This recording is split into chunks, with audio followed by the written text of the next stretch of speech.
The Odyssey, Book 13. Ulysses leaves Scheria and returns to Ithaca. Thus did he speak, and they all held their peace throughout the covered cloister, enthralled by the charm of his story, till presently Alcinous began to speak. "Ulysses," said he, "now that you have reached my house, I doubt not you will get home without further misadventure, no matter how much you have suffered in the past. To you others, however, who come here night after night to drink my choicest wine and listen to my bard, I would insist as follows. Our guest has already packed up the clothes, wrought gold, and other valuables which you have brought for his acceptance. Let us now, therefore, present him further, each one of us with a large tripod and a cauldron. We will recoup ourselves by the levy of a general rate. For private individuals cannot be expected to bear the burden of such a handsome present." Everyone approved of this, and then they went home to bed, each in his own abode. When the child of morning, rosy-fingered dawn, appeared, they hurried down to the ship and brought their cauldrons with them. Alcinous went on board and saw everything so securely stowed under the ship's benches that nothing could break adrift and injure the rowers. Then they went to the house of Alcinous to get dinner, and he sacrificed a bull for them in honor of Jove, who's the lord of all. They set the steaks to grill and made an excellent dinner, after which the inspired bard, Demodocus, who was a favorite with everyone, sang to them. But Ulysses kept on turning his eyes towards the sun, as though to hasten his setting, for he was longing to be on his way. As one who has been all day plowing a fallow field with a couple of oxen keeps thinking about his supper, and is glad when night comes that he may go and get it, for it is all his legs can do to carry him. Even so did Ulysses rejoice when the sun went down, and he at once said to the Phaeacians, addressing himself more particularly to King Alcinous, "Sir, and all of you, farewell. Make your drink offerings and send me on my way rejoicing. For you have fulfilled my heart's desire by giving me an escort and making me presents, which heaven grant that I may turn to good account. May I find my admirable wife living in peace among friends, and may you whom I leave behind me give satisfaction to your wives and children. May heaven vouchsafe you every good grace, and may no evil thing come among your people." Thus did he speak. His hearers all of them approved his saying, and agreed that he should have his escort, inasmuch as he had spoken reasonably. Alcinous therefore said to his servant, "Pontonous, mix some wine and hand it round to everybody, that we may offer a prayer to Father Jove and speed our guest upon his way." Pontonous mixed the wine and handed it to everyone in turn. The others, each from his own seat, made a drink offering to the blessed gods that live in heaven. But Ulysses rose and placed the double cup in the hands of Queen Arete. "Farewell, Queen," said he, "henceforward and forever, till age and death, the common lot of mankind, lay their hands upon you. I now take my leave. Be happy in this house with your children, your people, and with King Alcinous." As he spoke, he crossed the threshold, and Alcinous sent a man to conduct him to his ship and to the seashore. Arete also sent some maidservants with him, one with a clean shirt and cloak, another to carry his strong box, and a third with corn and wine.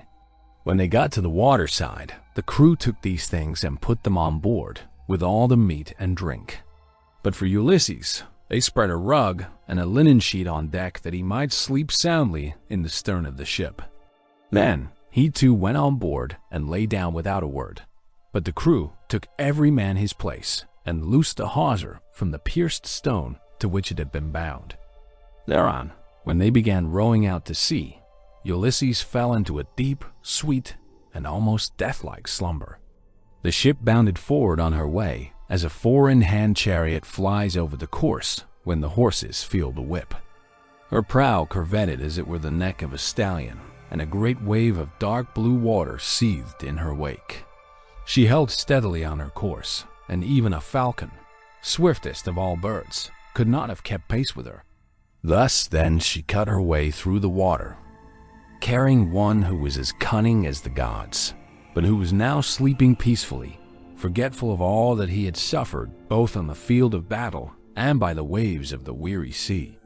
When the bright star that heralds the approach of dawn began to show, the ship drew near to land. Now, there is in Ithaca a haven of the old merman forces, which lies between 2 points that break the line of the sea and shut the harbor in. These shelter it from the storms of wind and sea that rage outside, so that, when once within it, a ship may lie without being even moored. At the head of this harbor, there is a large olive tree, and at no great distance, a fine overarching cavern sacred to the nymphs who are called naiads. There are mixing bowls within it and wine jars of stone, and the bees hive there. Moreover, there are great looms of stone on which the nymphs weave their robes of sea purple, very curious to see, and at all times there is water within it. It has 2 entrances, one facing north by which mortals can go down into the cave, while the other comes from the south and is more mysterious. Mortals cannot possibly get in by it. It is the way taken by the gods. Into this harbor, then, they took their ship, for they knew the place. She had so much way upon her that she ran half her own length onto the shore. When, however, they had landed, the first thing they did was to lift Ulysses with his rug and linen sheet out of the ship, and lay him down upon the sand still fast asleep. Then they took out the presents which Minerva had persuaded the Phaeacians to give him when he was setting out on his voyage homewards. They put these all together by the root of the olive tree, away from the road, for fear some passer-by might come and steal them before Ulysses awoke. And then they made the best of their way home again. But Neptune did not forget the threats with which he had already threatened Ulysses, so he took counsel with Jove. "Father Jove," said he, "I shall no longer be held in any sort of respect among you gods if mortals like the Phaeacians, who are my own flesh and blood, show such small regard for me." I said I would let Ulysses get home when he had suffered sufficiently.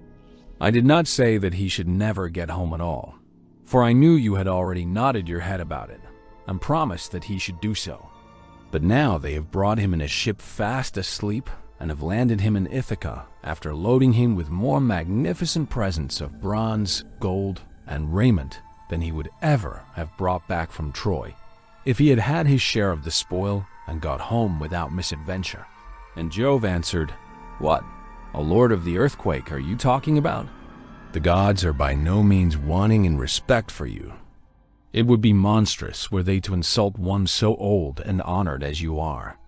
As regards mortals, however, if any of them is indulging in insolence and treating you disrespectfully, it will always rest with yourself to deal with him as you may think proper. So do just as you please." "I should have done so at once," replied Neptune, "if I were not anxious to avoid anything that might displease you.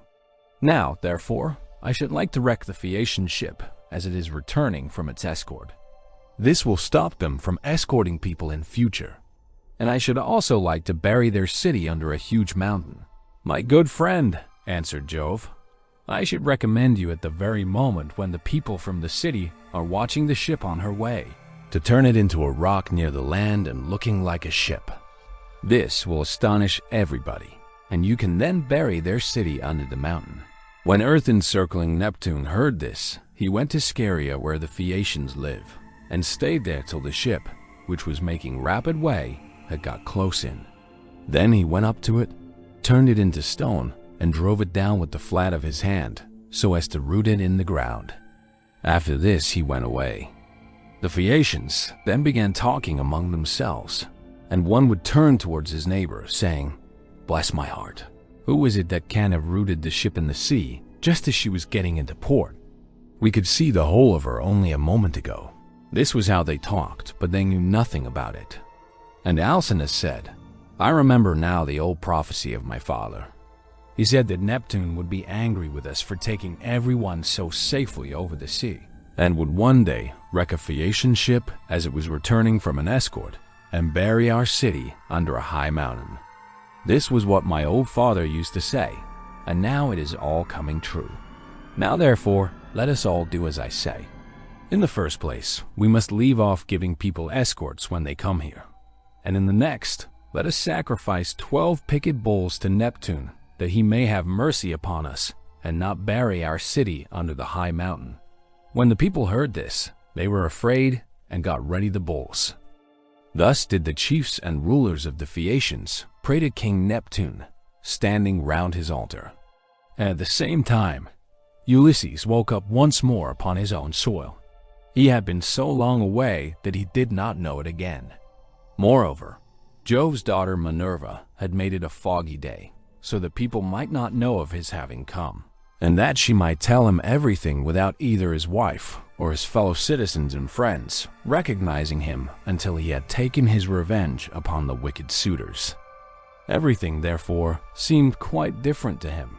The long straight tracks, the harbors, the precipices, and the goodly trees appeared all changed as he started up and looked upon his native land. So he smote his thighs with the flat of his hands and cried aloud despairingly. "Alas," he exclaimed, "among what manner of people am I fallen? Are they savage and uncivilized, or hospitable and humane? Where shall I put all this treasure, and which way shall I go? I wish I had stayed over there with the Phaeacians. Or I could have gone to some other great chief who would have been good to me and given me an escort. As it is, I do not know where to put my treasure, and I cannot leave it here for fear somebody else should get hold of it. In good truth, the chiefs and rulers of the Phaeacians have not been dealing fairly by me, and have left me in the wrong country. They said they would take me back to Ithaca, and they have not done so. May Jove, the protector of suppliants, chastise them, for he watches over everybody and punishes those who do wrong. Still, I suppose I must count my goods and see if the crew have gone off with any of them." He counted his goodly coppers in cauldrons, his gold and all his clothes, but there was nothing missing. Still he kept grieving about not being in his own country, and wandered up and down by the shore of the sounding sea, bewailing his hard fate. Then Minerva came up to him disguised as a young shepherd of delicate and princely mien, with a good cloak folded double about her shoulders. She had sandals on her comely feet, and held a javelin in her hand. Ulysses was glad when he saw her, and went straight up to her. "My friend," said he, "you are the first person whom I have met with in this country. I salute you, therefore, and beg you to be well disposed towards me. Protect these my goods, and myself too, for I embrace your knees and pray to you as though you were a god. Tell me, then, and tell me truly, what land and country is this? Who are its inhabitants? Am I on an island, or is this the seaboard of some continent?" Minerva answered, "Stranger, you must be very simple, or must have come from somewhere a long way off, not to know what country this is.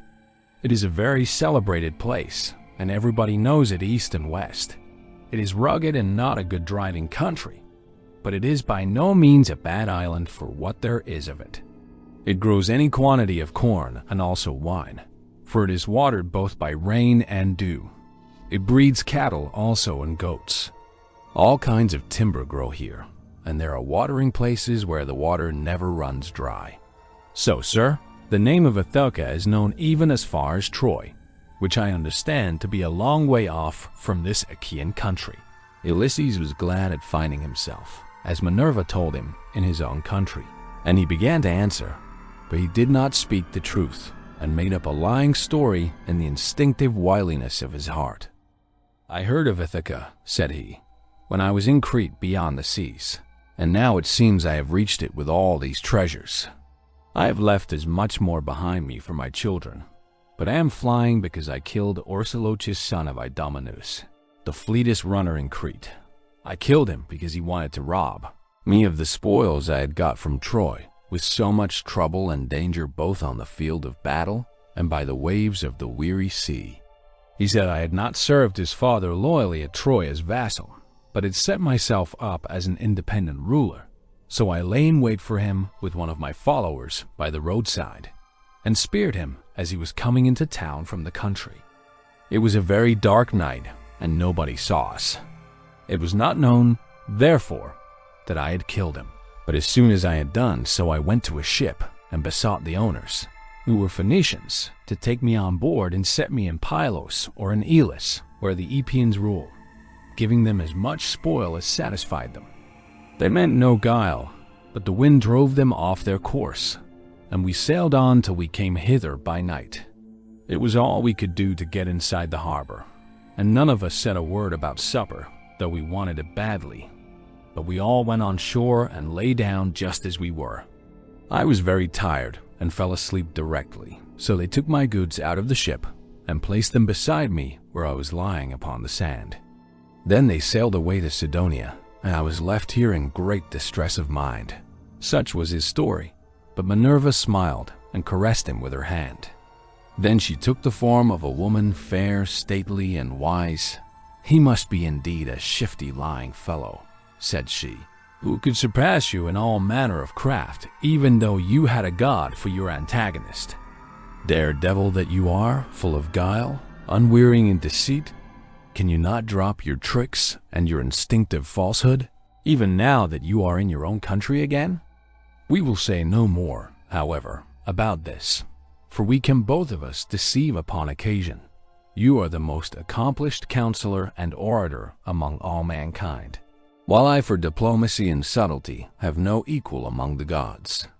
Did you not know Jove's daughter Minerva me, who have been ever with you, who kept watch over you in all your troubles, and who made the Phaeacians take so great a liking to you? And now, again, I am come here to talk things over with you, and help you to hide the treasure I made the Phaeacians give you. I want to tell you about the troubles that await you in your own house. You have got to face them, but tell no one, neither man nor woman, that you have come home again. Bear everything and put up with every man's insolence without a word." And Ulysses answered, "A man, goddess, may know a great deal, but you are so constantly changing your appearance that when he meets you, it is a hard matter for him to know whether it is you or not. This much, however, I know exceedingly well. You were very kind to me as long as we Achaeans were fighting before Troy, but from the day on which we went on board ship after having sacked the city of Priam, and having dispersed us, from that day, Minerva, I saw no more of you, and cannot ever remember your coming to my ship to help me in a difficulty. I had to wander on sick and sorry, till the gods delivered me from evil, and I reached the city of the Phaeacians, where you encouraged me and took me into the town. And now I beseech you in your father's name, tell me the truth, for I do not believe I am really back in Ithaca. I am in some other country, and you are mocking me and deceiving me in all you have been saying. Tell me then truly, have I really got back to my own country?" "You are always taking something of that sort in your head," replied Minerva, "and that is why I cannot desert you in your afflictions. You are so plausible, shrewd, and shifty. Anyone but yourself on returning from so long a voyage would at once have gone home to see his wife and children. But you do not seem to care about asking after them, or hearing any news about them till you have exploited your wife, who remains at home vainly grieving for you, and having no peace night or day for the tears she sheds on your behalf. As for my not coming near you, I was never uneasy about you, for I was certain you would get back safely, though you would lose all your men. And I did not wish to quarrel with my uncle Neptune, who never forgave you for having blinded his son. I will now, however, point out to you the lie of the land, and you will then perhaps believe me. This is the haven of the old merman Phorcys, and here is the olive tree that grows at the head of it. Near it is the cave sacred to the Naiads. Here, too, is the overarching cavern in which you have offered many an acceptable hecatomb to the nymphs. And this is the wooded mountain Naratum." As she spoke, the goddess dispersed the mist and the land appeared. Then Ulysses rejoiced at finding himself again in his own land and kissed the bounteous soil. He lifted up his hands and prayed to the nymphs, saying, "Naiad nymphs, daughters of Jove, I made sure that I was never again to see you. Now therefore I greet you with all loving salutations, and I will bring you offerings as in the old days, if Jove's redoubtable daughter will grant me life, and bring my son to manhood." "Take heart, and do not trouble yourself about that," rejoined Minerva. "Let us rather set about stowing your things at once in the cave, where they will be quite safe. Let us see how we can best manage it all." Therewith she went down into the cave to look for the safest hiding places, while Ulysses brought up all the treasure of gold, bronze, and good clothing which the Phaeacians had given him. They stowed everything carefully away, and Minerva set a stone against the door of the cave. Then the two sat down by the root of the great olive, and consulted how to compass the destruction of the wicked suitors. "Ulysses," said Minerva, "noble son of Laertes, think how you can lay hands on these disreputable people who have been lording it in your house these 3 years, courting your wife and making wedding presents to her, while she does nothing but lament your absence, giving hope and sending encouraging messages to every one of them, but meaning the very opposite of all she says." And Ulysses answered, "In good truth, goddess, it seems I should have come to much the same bad end in my own house as Agamemnon did, if you had not given me such timely information. Advise me how I shall best avenge myself.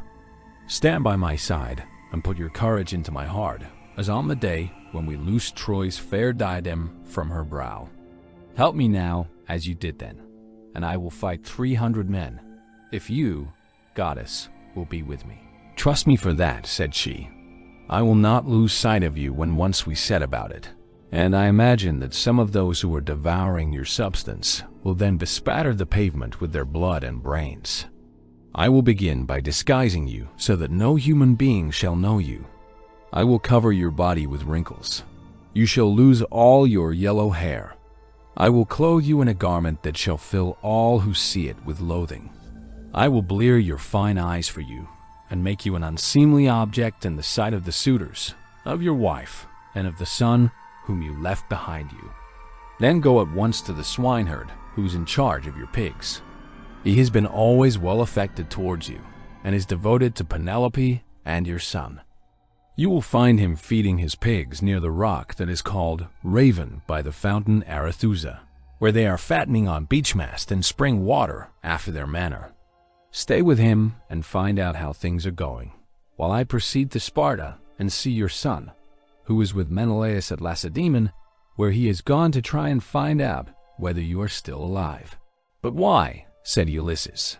"Did you not tell him, for you knew all about it? Did you want him too to go sailing about amid all kinds of hardship, while others are eating up his estate?" Minerva answered, "Never mind about him. I sent him that he might be well spoken of for having gone. He is in no sort of difficulty, but is staying quite comfortably with Menelaus, and is surrounded with abundance of every kind. The suitors have put out to sea and are lying in wait for him, for they mean to kill him before he can get home. I do not much think they will succeed, but rather that some of those who are now eating up your estate will first find a grave themselves." As she spoke, Minerva touched him with her wand and covered him with wrinkles, took away all his yellow hair, and withered the flesh over his whole body. She bleared his eyes, which were naturally very fine ones. She changed his clothes and threw an old rag of a wrap about him, and a tunic, tattered, filthy, and begrimed with smoke. She also gave him an undressed deerskin as an outer garment, and furnished him with a staff and a wallet all in holes, with a twisted thong for him to sling it over his shoulder. When the pair had thus laid their plans, they parted, and the goddess went straight to Lacedaemon to fetch Telemachus.